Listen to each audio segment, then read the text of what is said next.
Alright folks, welcome back to the Don's channel. I am the Donfather. I'm going to quickly go through my AFL tipping comp predictions for round 6 2020 and the AFL calendar.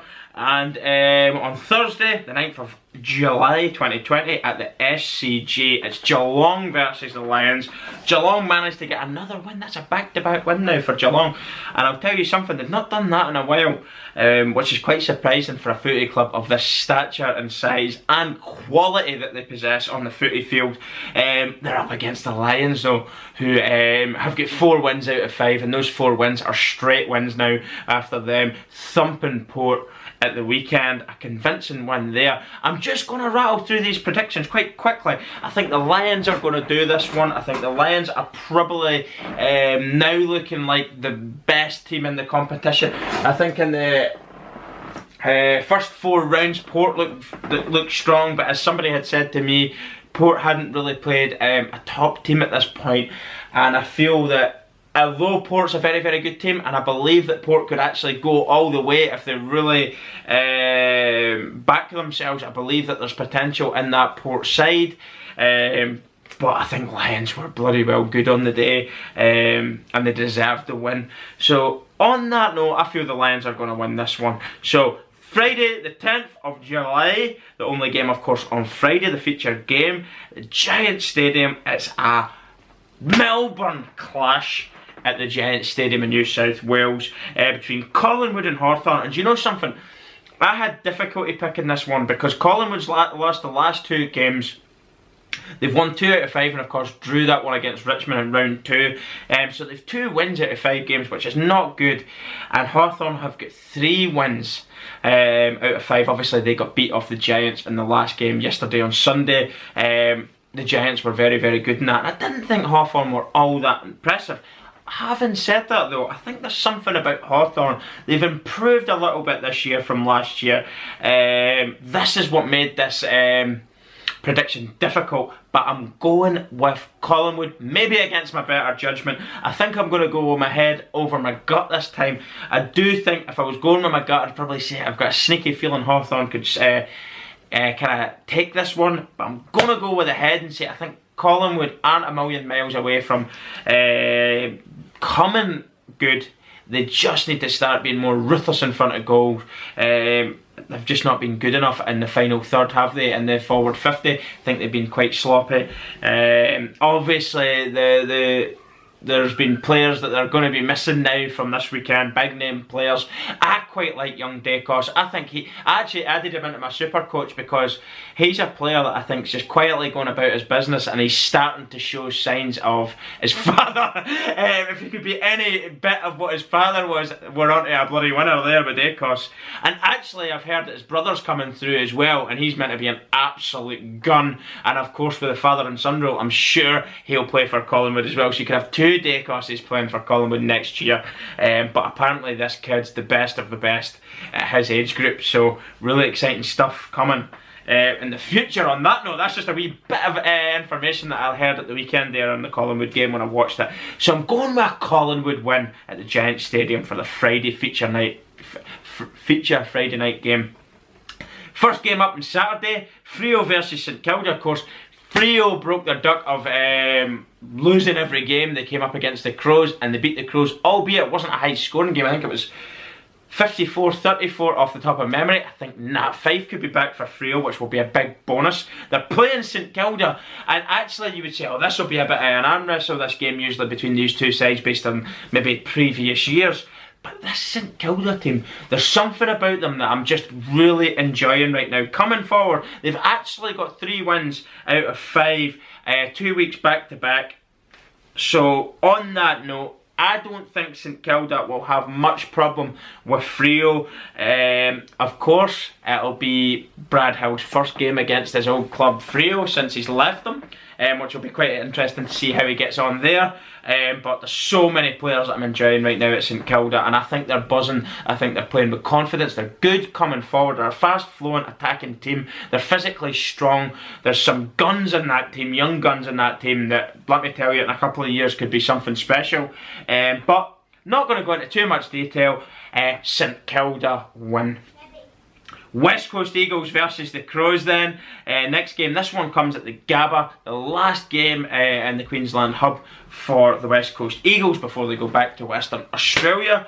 And it's against the Crows. Look, the Crows lost 5, everything's going wrong, all the bad press surrounding this footy club right now. I mean, it's absolutely mental. The training camp nonsense that's coming out right now about them as well just adds to more negative press to this club, and it's not good when the footy, on the footy side of it, the footy aspect of it, it's bound to be quite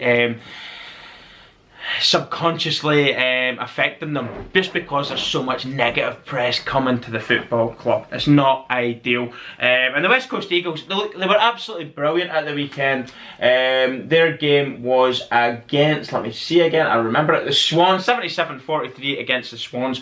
But scoreline aside, they've obviously never won by an absolutely enormous margin. It was 34 points they've won by in the end. Quite a decent return.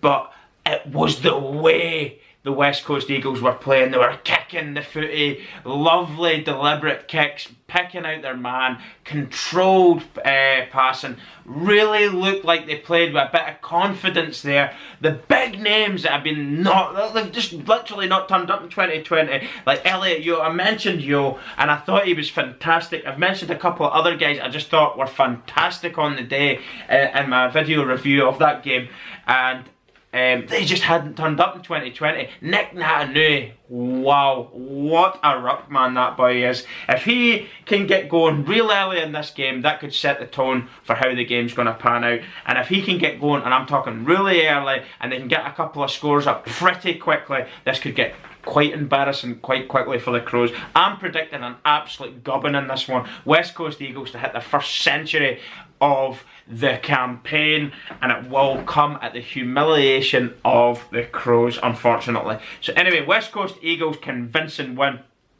This game then is quite difficult. See, Melbourne, like Melbourne haven't got a whole lot of great talking points to go for them, but when they're coming up against the Gold Coast Suns, who have lost Rowell now, Wowell, Superman himself, through shoulder injury, it's absolutely devastating news. From the last thing that I read, it's going to be surgery that's needed, so he's out for the long haul, probably the remainder of the year, based on what I've read so far. So thoughts go to him. He has been a revelation since starting 2020, and it's a real big setback for him, but I'm sure he'll come back strong anyway. But they're losing, they've lost a huge player for them, and Melbourne could be really desperate for a win now after 2 back-to-back losses, and obviously sitting out of the game against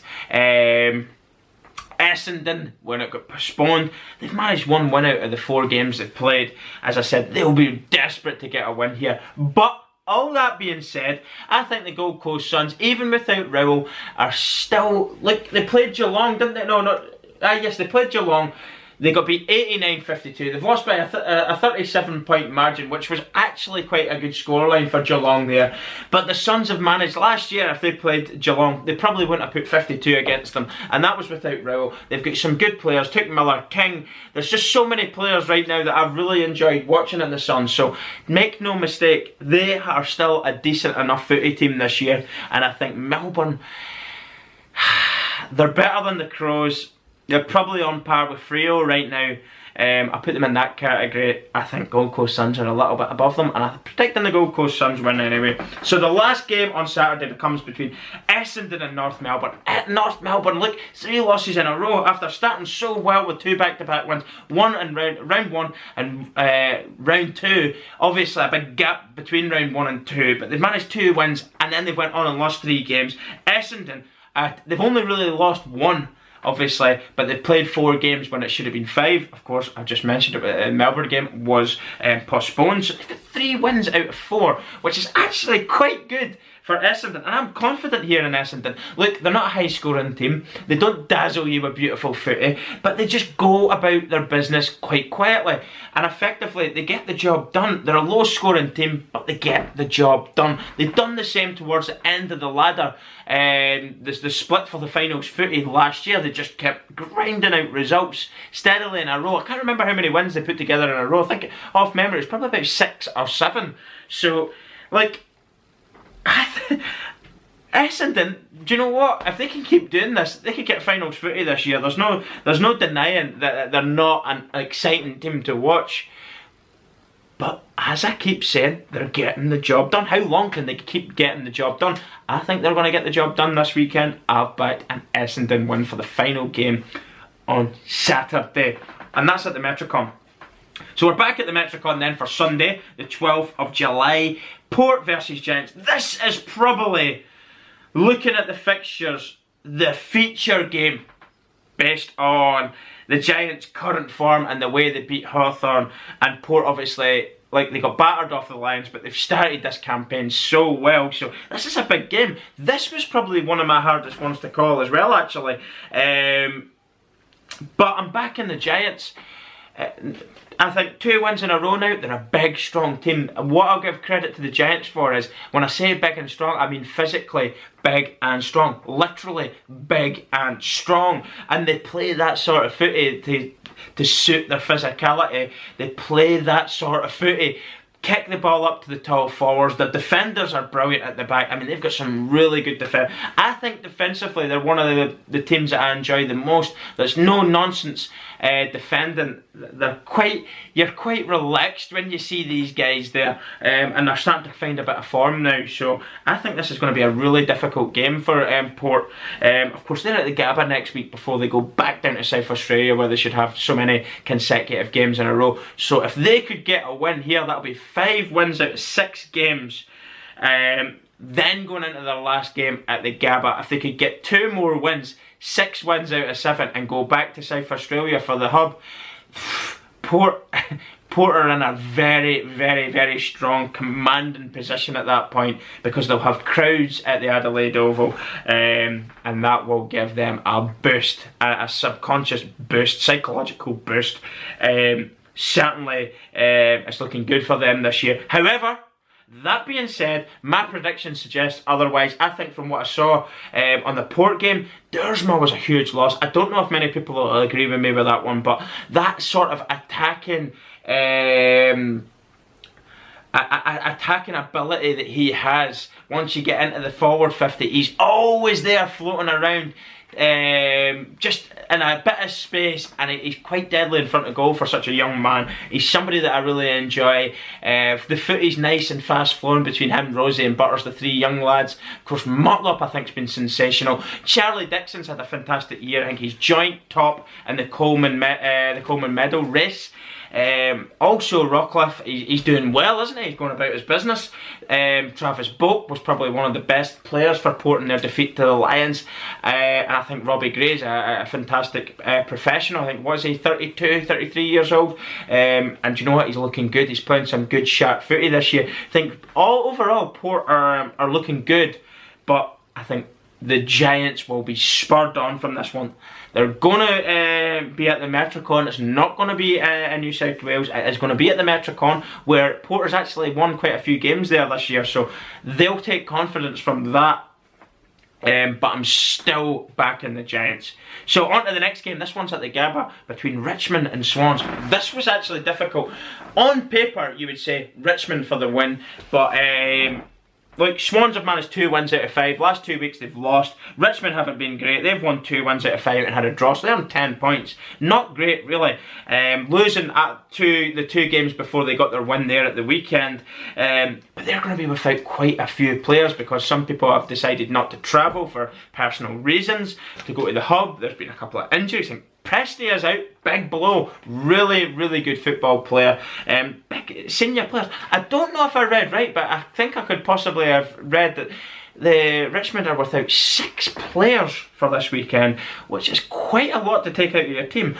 All that being said, I think the young guys in and around that Richmond squad are still of a quality that will be too good for the Swans, and I'm backing Richmond for the win. Last game then, Carlton versus Bulldogs. Carlton's managed 2 wins out of 5. Obviously lost rounds 1 and 2, and they've lost round 5. 3 and 4 they got the victory, albeit by a point and 2-point margin, so not hugely convincing wins. They've held on by the skin of their teeth on those 2 wins, but the Bulldogs are on fire. Bulldogs are playing really, really well. This one's at the Metricon, actually, I should have said before I start. So both Melbourne teams travelling up to Queensland for this one. I think Bulldogs are looking strong. I can't see it being a hammering of Carlton. I think Carlton have improved enough to be able to drag it into a bit of a dog fight, pardon the pun, but I think they're strong enough to be able to do that, but I still don't think they're strong enough to overcome the mighty West, the Bulldogs. So I'm predicting a Bulldogs win. One player I want to mention, he doesn't deserve a shout out. Obviously Easton Wood's back, fantastic to see him back. I did see Bailey Smith as well was travelling with the squad. Whether or not he's going to be fit for this weekend, I'm still not sure. However, they might just take precautions there and sit him out of this one because it was a head knock and you don't want to take any risks.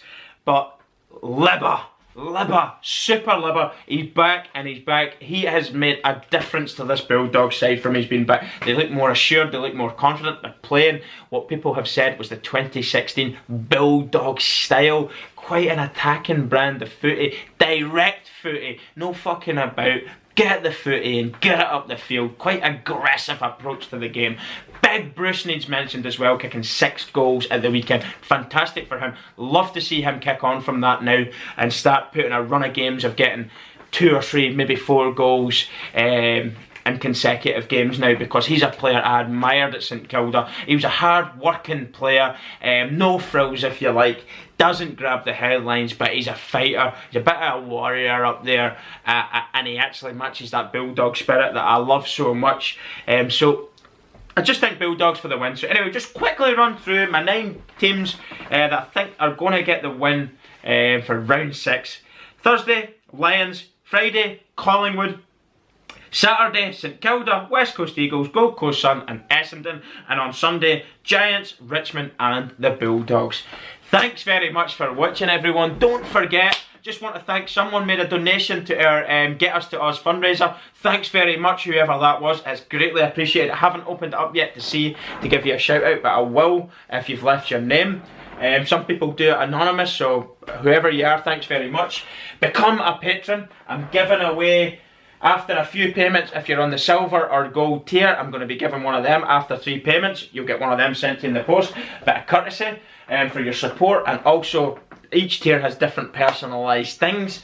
But if you don't want to sign up to nothing, you don't want to pay monthly, you just want to throw in a wee donation to help the channel and get our trip to Oz, help pay for our trip to Oz, donate to Get Us to Oz. All of that stuff's going to be in the description section below, and so's our social media pages. Facebook, right? I've got the Facebook, the Donfather's AFL group. Join that as well. Obviously, I've got my AFL tipping, and we've got the Super Coach. I need to check out how I got on there. I don't know if I won. I'm rock bottom in that, but I think I'm 6th on the tipping, so I'm happy enough with the way my tipping's going.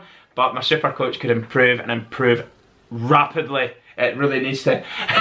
So anyway, all those things there, I'll put that in the description section below. And all I want to say now is thanks very much everyone who's been with me from day one, and anybody new who's starting to support the channel. I really do appreciate it, and it means a lot. So for anybody who's new, don't forget to share the stuff that you enjoy, the videos you enjoy. Share it with your friends and family. It does help the channel grow, and I can get to a wider audience that way. That all helps. So don't forget to subscribe, like the video, thumbs up on that, and put the notifications bell on. That is all I'm going to say now. It's just these wee things. You need to say it every so often. Some people don't realise, oh, you need to subscribe. Subscribing helps the channel. All these things help. I just like to remind people every so often to put it into their mind to do it. Thanks again everyone, and I'll see you all soon. Goodbye.